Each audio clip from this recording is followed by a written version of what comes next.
우리에게 익숙한 그림 중에 은혜라고 하는 제목으로 이렇게 우리에게 알려진 그림 하나가 있습니다.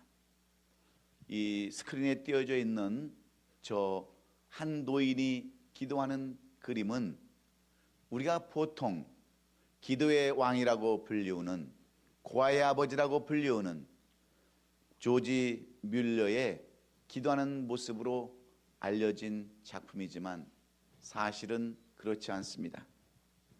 이 그림은 원래 미국의 사진 작가였던 에릭 앤스트롬이라는 사람이 탄광에서 사진사로 있을 때에 한 노인을 실제로 찍은 사진입니다.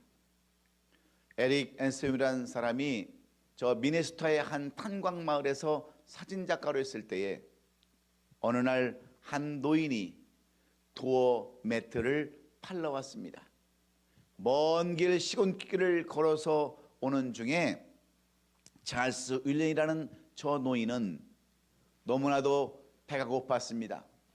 굶주린 가운데 그 에릭 앤스트롬이라는 사람을 만났을 때 너무나도 기진하자 이 에릭 앤스트롬이라는 사람이 빵 한 조각과 수프를 주었을 때 그는 가장 먼저 하나님 앞에 감사로 찬양하고 예배를 드렸습니다.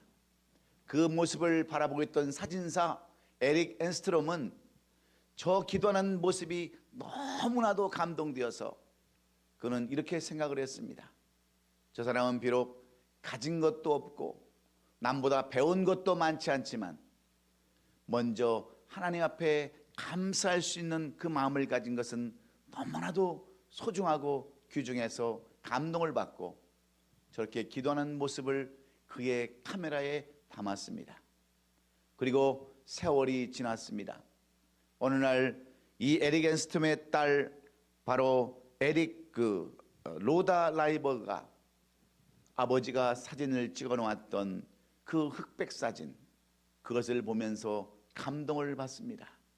그 어떤 다른 사진보다도 그의 마음속에 은혜를 주고 감동을 주는 저 사진을 그대로 보고 미술가였던 그의 딸이 그대로 화폭에 담아서 그림으로 그린 유화작품이 오늘 바로 저 그림입니다. 여러분, 그림 하나를 보고도 그렇게 감사하고 은혜가 되어서 그 유명한 그림으로 명화를 그렸던 그러한 감사라면 실제로 우리가 우리의 삶 가운데 드리는 감사는 하나님이 얼마나 기뻐 받으시겠습니까? 그러므로 감사하는 모습은 나이와 상관이 없습니다. 지위와 신분에도 상관이 없습니다. 환경에도 상관이 없는 아름다운 모습이기에 오늘 이 추수감사일을 저를 보내는 저와 여러분들이 감사의 의미를 깊이 깨닫고 어떤 감사를 우리 주님은 기뻐하시는가 깊이 살펴보면서 오늘 은혜 나누는 저와 여러분이 되기를 간절히 원합니다. 오늘 이 추수감사주일이자 또 특별히 하나의 명절인 이 감사절은 전 세계 모든 사람들이 가족들과 함께 이웃들과 함께 서로 감사를 주고받으며 지내기를 원하는 귀한 명절임에 틀림이 없습니다. 우리가 하나님을 믿든 안 믿든 이 감사 유래의 그 비결을 알든 모르든 간에 많은 사람들이 이 감사절에 서로 감사하고 서로 감사를 나누기를 원하는 이 절기라면 오늘 우리가 드리는 예배는 더욱더 아름다운 예배가 되어야 되겠고 더욱더 신실한 마음으로 의로운 마음으로 중심을 다해서 드리는 예배가 되어야 될 줄로 믿습니다. 왜 그렇습니까? 우리가 이 세상을 살아가면서 또 신앙생활을 하면서 감사하는 마음과 감사하는 신앙을 갖는다고 하는 것처럼 그렇게 아름답고 은혜스러운 삶과 신앙생활이 없기 때문입니다. 그러므로 감사는 신앙의 본질이고 범사에 감사하는 신앙은 하나님이 바라고 원하시는 그러한 뜻임을 우리는 알 수 있습니다. 그래서 데살로니가전서 5장 18절은 우리에게 이렇게 말씀해 주고 있습니다. 범사에 감사하라. 이것이 그리스도 예수 안에서 너희를 향하신 하나님의 뜻이라고 우리에게 밝히 말씀해 주고 있습니다.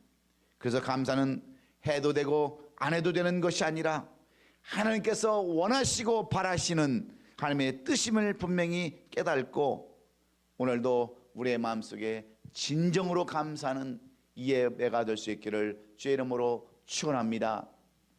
우리는 이런 말을 알고 있습니다. 나무는 그 열매를 보면 안다고 하는 말이 있는데 사람도 마찬가지입니다. 우리가 그 사람의 신앙을 무엇으로 알 수 있습니까? 그 사람의 삶을 무엇으로 우리가 비교하고 판단할 수 있습니까? 우리는 그 사람의 감사하는 모습을 보고 감사하는 삶을 보고 그 사람을 우리는 이렇게 비유해 볼 수 있습니다. 그가 얼마나 가정에서, 직장에서, 사업에서, 사회생활 가운데, 교회생활 가운데 얼마나 감사에 따라서 우리는 그 사람의 신앙을 살펴볼 수 있고 그 사람의 삶의 가치를 발견해 볼 수가 있습니다. 늘 감사하는 마음은 긍정적인 마음이기에 그 사람은 그 얼굴에 항상 빛이 납니다. 늘 그 사람의 삶은 무언가가 기쁨이 있습니다. 그러나 감사가 없는 삶은 부정적인 삶이기 때문에 늘 얼굴이 밝지 못하고 근심과 걱정 가운데 살아갈 수밖에 없기에 행복과 불평은 물질에 있는 것이 아님을 우리는 분명히 알 수 있습니다. 환경에 있는 것도 아님을 우리는 알 수 있습니다. 바로 우리의 마음에서 비롯된다고 하는 것을 우리는 분명히 깨달아야 합니다. 다시 말씀드리면 내 마음에 감사가 있는 사람은 행복한 사람이지만 내 마음속에 감사가 없는 사람은 불행한 사람과 똑같다고 하는 그러한 말씀과 같습니다.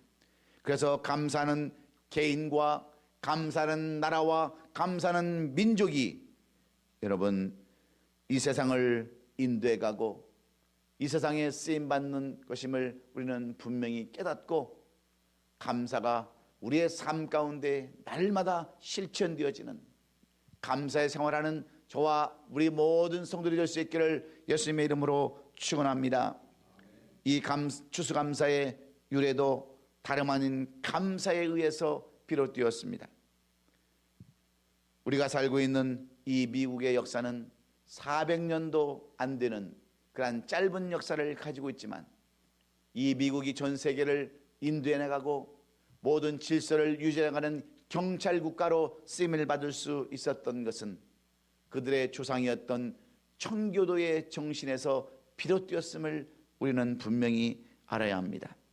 1620년 변질되어가는 영국 국교의 탄압으로 인하여 고통을 받던 신앙인들이 신앙의 순수성을 지키고 하나님의 말씀대로 살기 위해서 102명의 청교도들이 그의 9월에 메이플라워라고 하는 그러한 배를 타고 무려 63일간의 긴 항해 끝에 11월 21일 저 동부 프리머스 항에 도착을 했습니다. 그들이 그곳에 도착했을 때는 겨울을 맞이해서 그들은 굶주림과 추위와 가난에 심한 고통과 어려움을 겪어야 했습니다. 긴 항해 동안 그들은 그리고 1년 동안 그들은 추위 속에 질병 속에 가난 속에서 무려 102명 중에 반수에 가까운 44명이 생명을 잃기도 했습니다. 그러나 그들은 낙담하지 아니하고 실망하지 아니하고 천신만고 끝에 인디언들의 도움을 받아서 한 해의 농사를 짓고 그들은 가장 먼저 하나님 앞에 감사의 예배를 드렸습니다. 그리고 그들을 도와줬던 인디언들을 초청해서 야생 터키 칠면조를 잡아서 그들과 함께 하나님을 찬양하며 경배하며 예배드린 것이 바로 이 감사절의 유래입니다. 시작입니다. 이런 이유로 지금까지 전 세계가 이 추수감사절을 지키게 되었고, 하나님은 이런 청교도들을 축복해 주셔서 세계에서 가장 으뜸 가는 나라로, 세계를 지배하는 나라로 지금까지 이 미국을 인도해 가신 것을 우리는 알 수 있습니다. 그러므로 시편 50편 23절은 감사로 제사를 드리는 자가 나를 영화롭게 하나니 그의 행위를 옳게 하는 자가 자에게 내가 하나님의 구원을 보이라 하시면서 이렇게 약속의 말씀을 실행하시고 이행하신 하나님을 우리에게 이 미국이라는 나라를 통해서 보여주고 있습니다. 그러므로 오늘 우리는 이 감사절 예배를 통해서 하나님이 기뻐하시는 예배가 어떤 예배이며 또 하나님께서 원하시는 감사가 어떤 감사인가를 깨달아서 오늘 우리는 다시 한번 이 감사를 회복함으로 더욱더 하나님을 기쁘시게 하는, 그리고 1년 중에서 가장 아름다운 예배를 드리는 감사 예배가 될 수 있기를 예수님의 이름으로 축원합니다. 서양 속담에 행복의 여신은 항상 감사의 문으로 들어오지만 불행의 여신은 불평과 원망의 문으로 들어온다고 하는 그러한 속담이 있습니다. 무슨 말씀입니까? 감사하면 행복한 삶을 살지만 불행한 사람은 늘 원망과 불평으로 살 수밖에 없다고 하는 그러한 말입니다.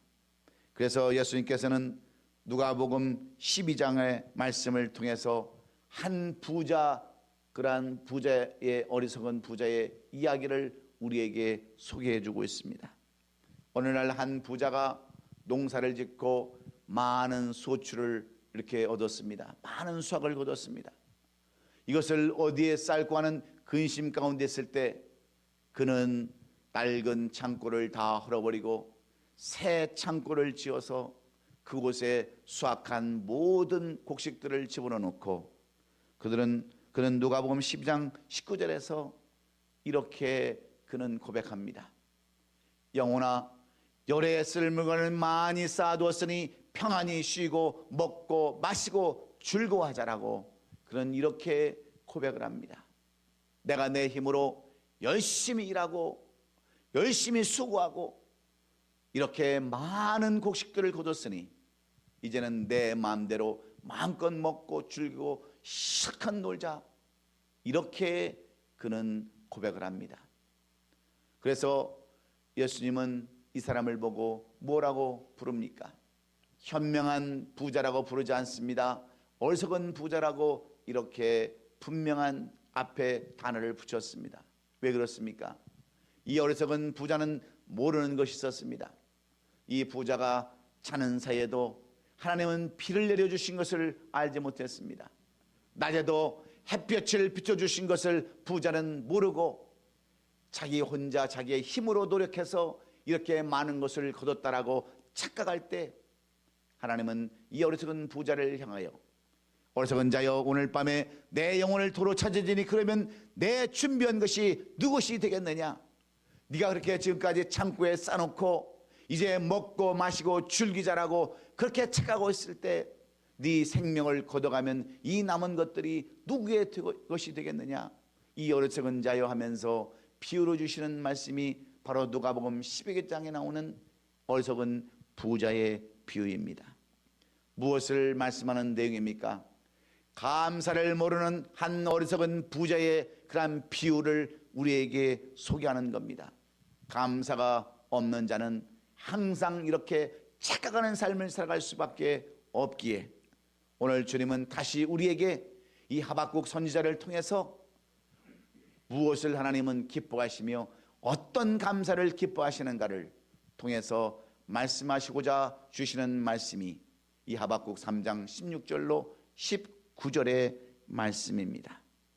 그러면 하나님께서 택하신 종 이 하박국이라고 하는 그 히브리어에서 파생된 껴안는 자, 포옹하는 자, 하나님을 끝까지 껴안고 포옹하며 하나님이 너무나도 기뻐서 안아주시는 이 사람 하박국을 통해서 우리에게 주시는 교훈, 하나님은 어떤 감사를 기뻐하시는가, 그 내용을 깨달아서 여러분도 오늘 하나님 앞에 한 점 부끄럼 없이 감사할 수 있는 저와 여러분이 될 수 있기를 주의 이름으로 축원합니다. 그러면 하나님은 어떤 감사, 우리가 날마다 하는 감사 중에서도 어떤 감사를 가장 기뻐하시는가? 첫째는 환난 중에 드리는 감사를 기뻐하신다라고 오늘 본문 16절은 말씀합니다.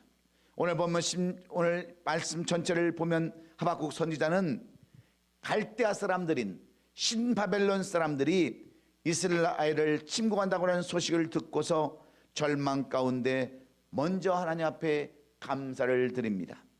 오늘 본문 16절에 기록된 대로 내가 들었으므로 내 창자가 흔들렸고 그 목소리로 말미암아 내 입술이 떨렸도다. 무리가 우리를 치러 올라오는 환난 날을 내가 기다림으로 썩이는 것이 내 뼈에 들어왔으며 내 몸은 처수에서 떨리는도다. 이렇게 하박국은 갈대아 사람들, 바로 신바벨론 사람들이 이스라엘을 쳐들어온다고 하는 그러한 소식을 듣고 이렇게 입술이 떨리고 뼈가 떨린다라고 고백하면서도 그는 환난 중에 그는 도망치도 않았습니다. 그는 절망하고 넘어지도 않았습니다. 쓰러지도 않았습니다. 모든 것이 다 하나님 가운데 있다고 그는 믿고 하나님 앞에 감사를 드렸다는 데에 오늘 귀중한 그런 교훈들이 있습니다. 우리가 이 하박국 1장 6절로 8절의 말씀을 살펴보면 그들의 군마는 표범보다 빠르고 저녁 이리보다 사나우며 그들의 마병은 먼 곳에서부터 빨려 달려오는 마병이라 마치 먹이를 움키려 하는 독수리의 나름과 같다면서 이 갈대아 사람들 신바벨론 사람들이 그들을 닥치는 대로 죽이고 모든 것을 다 빼앗아가는 사람들이라는 것을 다 알고 있었던 이 하박국은 환난 가운데도 무엇을 먼저 하나님 앞에 예배합니까?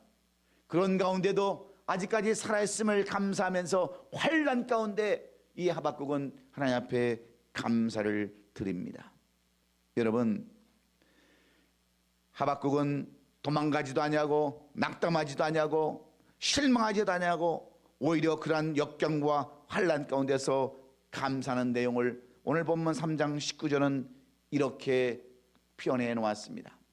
주 여호와는 나의 힘이시라 나의 말을 사슴 같게 하사 나를 높은 곳으로 다니게 하신다라고 이렇게 고백하는 그 하박국을 보고 하나님은 얼마나 기뻐하셨겠습니까? 환난 중에도 낙망하지 아니하고 환난 중에도 절망하지 아니하고 오히려 하나님을 높이는 이 하박국을 어찌 하나님께서 감싸주지 아니하시고 포옹하지 않으셨겠습니까? 그래서 오늘 이 하박국은 나의 발을 사슴 같게 하시고 나를 높은 곳으로 다니게 하신다라고 이렇게 하박국을 높여주셨다라고 고백하고 있는 겁니다. 여러분, 우리나라 한국에 가면 저 강원도 태백에 예수원이라고 하는 그러한 교회와 성지가 있습니다. 이곳은 그 유명한 사업가요 자선가인 토리 박사님이 대를 이어서 그 가족들이 사는 곳입니다. 토리 박사는 2차 세계대전 때에 전쟁이 나갔다가 전쟁터에서 날아오는 포탄에 오른팔을 잃어버렸습니다. 젊은 사람이 그 젊은 나이에 오른팔을 잃어버리고 창의가가 되고 불구자가 되었을 때 얼마나 절망 가운데 낙심 가운데 여러분 그가 살았겠습니까? 그가 무슨 직업을 가질 수 있었겠으며 어떻게 가정을 이끌어서 가장으로서의 삶을 살 수 있었겠어요? 그래서 그는 절망합니다. 너무나도 자신이 불구가 된 것에 실망이 되어서 여러 번 죽음을 택하기도 했습니다. 그러나 그의 어머니와 아버지의 간곡한 그러한 권면과 기도로 말미암아 그가 예수 그리스도를 영접하고 신앙에 들면서 말씀을 보기 시작합니다. 그가 어려운 가운데도 힘든 가운데도 환난 가운데도 말씀을 볼 때 그에게 주시는 말씀이 있었습니다. 디모데전서 4장 4절에 기록된 말씀, 하나님께서 지으신 모든 것이 선함에 감사함으로 받으면 버릴 것이 없다고 하는 이 말씀에 그런 감동을 받습니다.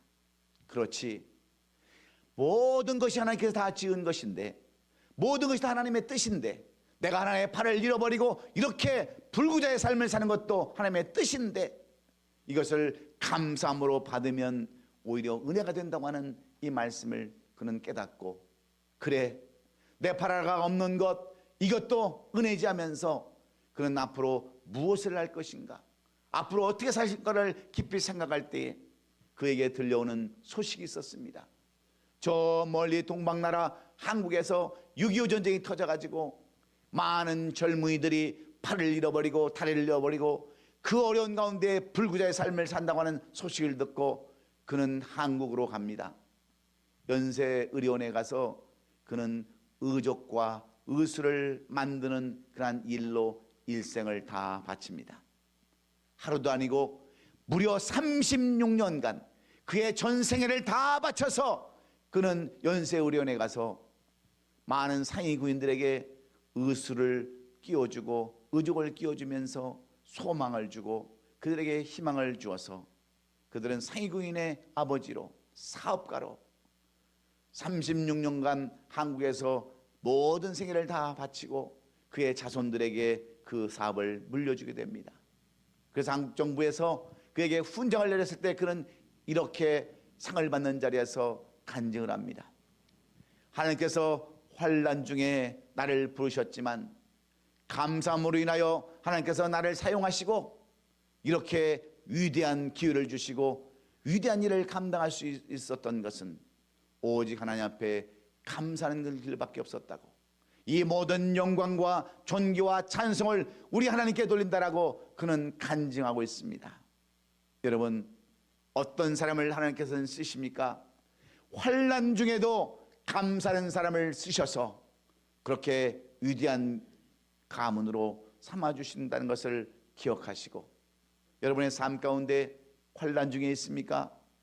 어려운 중에 있습니까? 어려우면 어려울수록, 힘들면 힘들수록, 없으면 없을수록 우리 하나님 앞에 더욱더 감사함으로 인하여 그 감사가 우리 하나님을 감동시키고 은혜로 나타날 수 있기를 예수님의 이름으로 축원합니다. 두 번째로, 감사는 어떤 감사를 하나님께서 기뻐 받으신다라고 말씀합니까? 없는 중에 드리는 감사를 더 기뻐하신다라고 오늘 이 하박국 선지자를 통해서 우리에게 교훈해 줍니다. 오늘 본문 17절을 보면 하박국은 이렇게 고백합니다.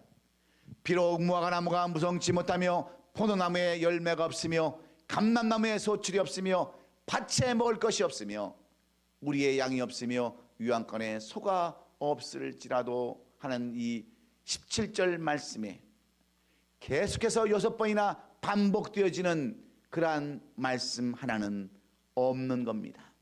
없어도 오늘 하박국 선지자는 나는 하나님 앞에 감사했다라고 이렇게 외치고 있습니다.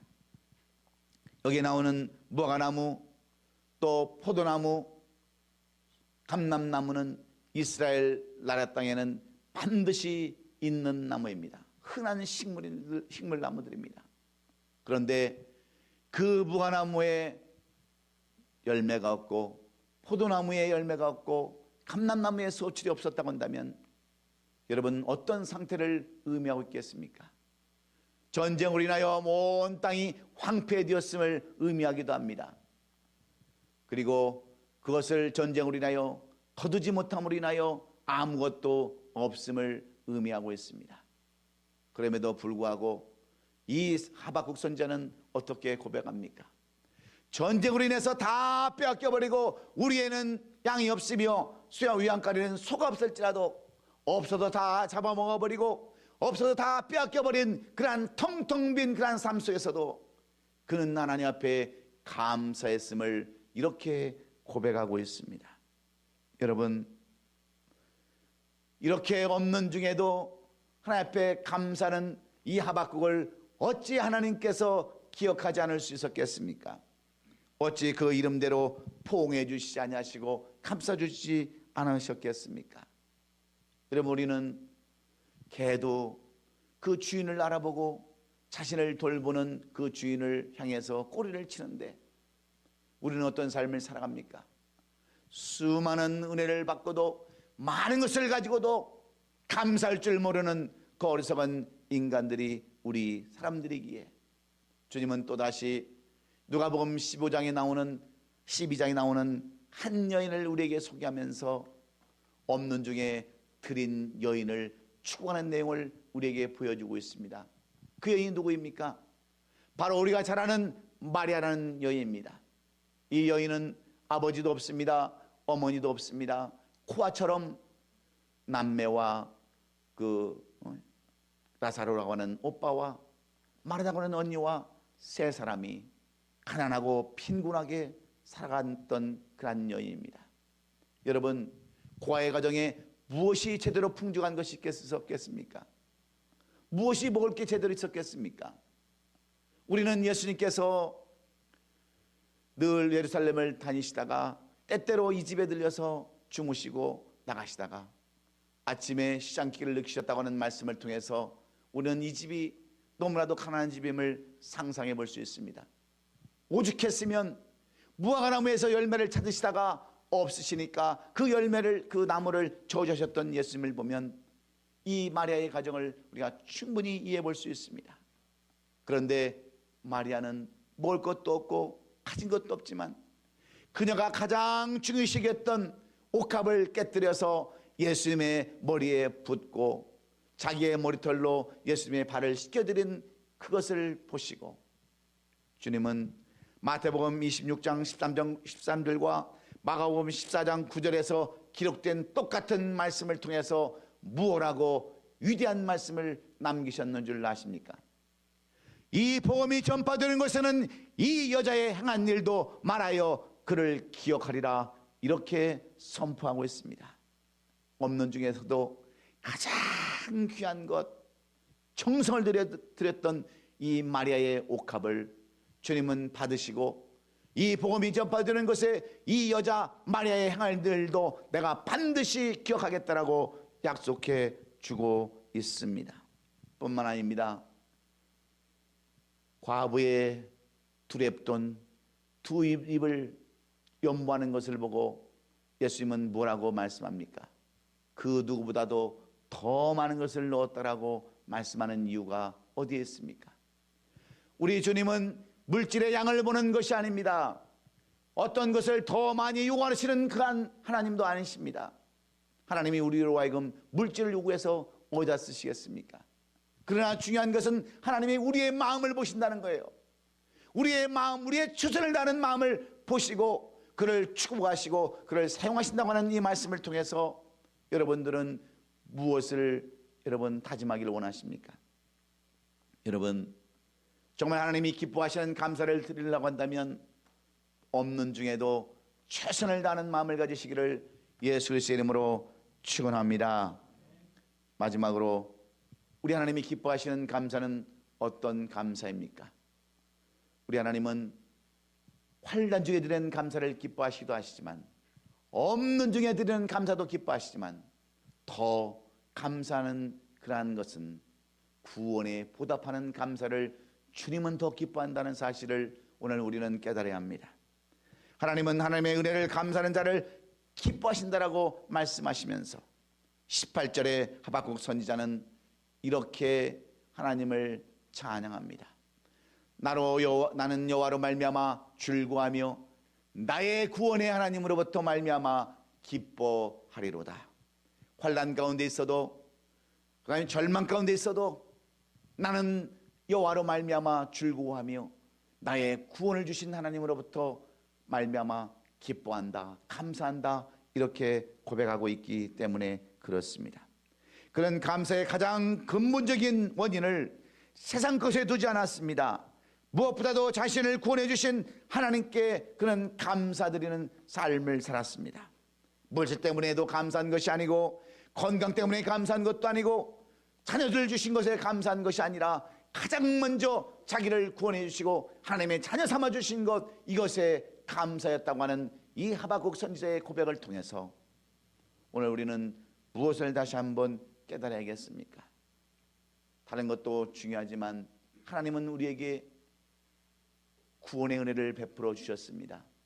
자기 아들, 사랑하는 독생자를 우리로 하여금 내어주시면서까지 우리를 사랑해 주신 그 은혜를 잊지 않았다는데, 여러분, 오늘 하나님이 기뻐하신다는 것을 우리는 깨달아야 합니다. 그래서 하나님은 이스라엘 백성들로 하여금 유월절을 지키게 하셨습니다. 어린 양의 피로 말미암아 그들이 저주를 밟고 저주를 물리치고 일어났던 일들, 유월절을 기억하게 했습니다. 출애굽기에서부터 신약에 이르기까지, 히브리서에 이르기까지 이 유월절에 대한 유래를 잊지 않냐고 계속해서 강조하고 있는 것을 봅니다. 왜 그렇습니까? 그들이 유월절을 지킴으로 말미암아서 하나님의 은혜를 잃어버리지 않냐고, 때때로 넘어졌다 할지라도 쓰러졌다 할지라도 이 유월절 예식을 드림으로 그들로 하여금 다시 한번 회복되기를 원하셨기 때문에 그렇습니다. 오늘 우리로 하여금 감사 예배를 드리기 원하는 것은 무엇 때문입니까? 우리로 하여금 그 알량한 돈 몇 푼을 더 얻어내려고 하나님께서 우리에게 감사 예배를 드리라고 말씀하는 것이 아닙니다. 우리로 하여금 이 감사를 다시 한번 회복하게 함으로 말미암아, 우리도 하나님께서 우리에게 구원 주신 것을 다시 한번 기억하고로 말미암아, 넘어졌다 할지라도 쓰러졌다 할지라도 우리가 절망 가운데 있다 할지라도 다시 한번 우리로 하여금 일어나기 위해서 이 추수감사 예배를 허락하시고 그 감사 예배를 드리게 하시는 줄로 믿어지시면 아멘 하십시다. 예수 그리스도의 십자가의 은총으로 구원받은 은혜를 잊지 않고 감사해야 우리가 다시 한번 일어나서 하나님의 자녀로 살 수 있기 때문에 그렇습니다. 그래서 감사를 드리는 것과 감사 예배를 드리지 않는 것과는 엄청난 차이가 있음을 우리는 깨달아야 합니다.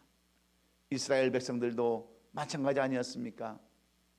늘 하나님의 은혜에 감사하면서 살아왔던 그러한 이스라엘 제2세대들은 그들은 무사히 가나안 땅을 들어갔지만 하나님께서 홍해를 열어주시고 40년 동안 베푸셨던 은혜를 잃어버렸던 제1세대들은 광야에서 전부 다 죽임을 당하고 멸절당할 수밖에 없었습니다.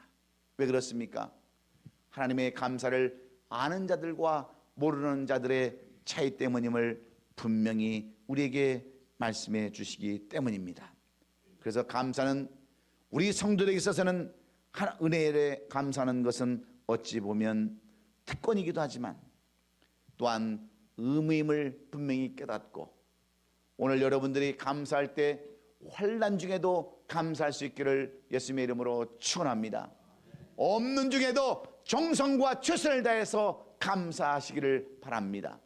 그리고 무엇보다도 우리에게 베풀어 주신 은혜, 죄인의 사망 가운데 영원히 멸망받고 저 지옥 불물에 빠질 수밖에 없었던 우리들을 구원해 주신 그 안에 은혜에 감사할 때 하나님은 그 감사를 기뻐 받으신다라고 말씀하시므로 오늘 말씀대로 환난 중에 감사할 수 있기를 주의 이름으로 축원합니다. 없는 중에도 감사할 수 있기를 주의 이름으로 축원합니다. 무엇보다도 받은 구원의 은혜에 감사하는 저와 여러분 될 수 있기를 예수님의 이름으로 축원합니다. 이어서 오늘 우리는 성찬 예식으로 주 앞에 또한 감사 예배 드리기를 원합니다. 이 성찬 예식은 마태복음부터 마가, 누가복음에 이르기까지 공동서신에 정확히 기록되어져 있는 내용입니다.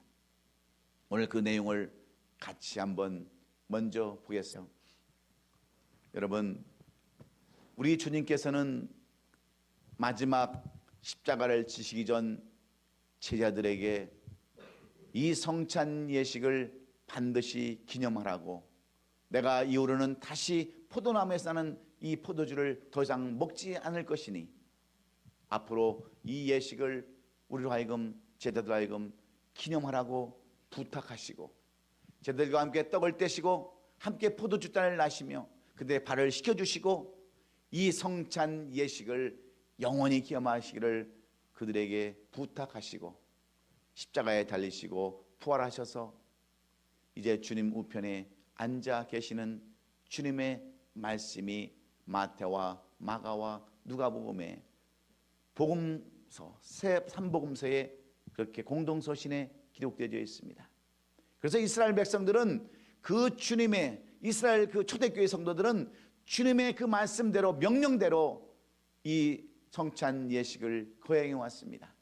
그런데 날이 가면 갈수록 2000년의 역사를 흘러갈수록 그들의 마음속은 이 성찬 예식에 대한 예식이 변질되어 갑니다. 어떤 사람들은 먼저 와서 성찬 예식을 차려는 것을 다 먹어버립니다. 그리고 어떤 사람들은 이것을 먹어야 되느냐 말아야 되느냐 분쟁 가운데 그들은 살아갑니다. 그랬을 때 사도 바울은 이 말씀을 다시 한번 재해석하고 올바른 성찬 예식이 어떠한 예식인가를 분명히 말씀하시면서 이것을 분별하지 못하고 먹으면 죄가 된다라고 말씀하면서 올바른 성찬 예식이 무엇인가에 대해서 말씀해 주는 내용이 고린도전서에 기록되어 있습니다. 여러분, 우리도 마찬가지입니다. 오늘도 우리가 드리는 이러한 성찬 예식은 우리가 지금까지는 눈으로 보고 귀로 듣고 마음으로 드렸던 예배라고 한다면 이 예배는 우리가 몸으로 드리는 예배입니다. 몸으로 체험하는 그러한 예식이기에 오늘도 우리는 올바른 성찬 예식을 드려야 되는데 어떤 마음으로 드려야 합니까? 첫째는 회개하는 마음으로 이 성찬 예식을 드려야 합니다. 성찬 예식의 의미는 주님을 기억하는 것인데 주님의 삶을 본받기를 원하는 것이 이 성찬 예식에 주시는 그러한 키포인트인데 우리는 어떤 삶을 살아갑니까? 아직도 신앙을 가졌으면서도 형식적인 삶을 살아가지 않습니까? 우리를 위해서 십자가에 달리신 그 예수님의 공로는 다 헛된 것이고 날마다 죄 가운데 살아가는 우리 자신을 뒤돌아보면서 오늘 우리는 회개의 삶을 먼저 살아야 합니다. 주님은 우리를 위해서 모든 죄를 다 짊어지시고 십자가에 달리시며 그 숱한 고난을 당하셨는데 우리는 그 은혜를 다 잃어버리고 오늘도 죄짓고 마음대로 살았던 것 용서해 달라고 먼저 하나님 앞에 이 성찬 예식을 대할 때에 회개하는 마음 갖기를 주의 이름으로 축원합니다.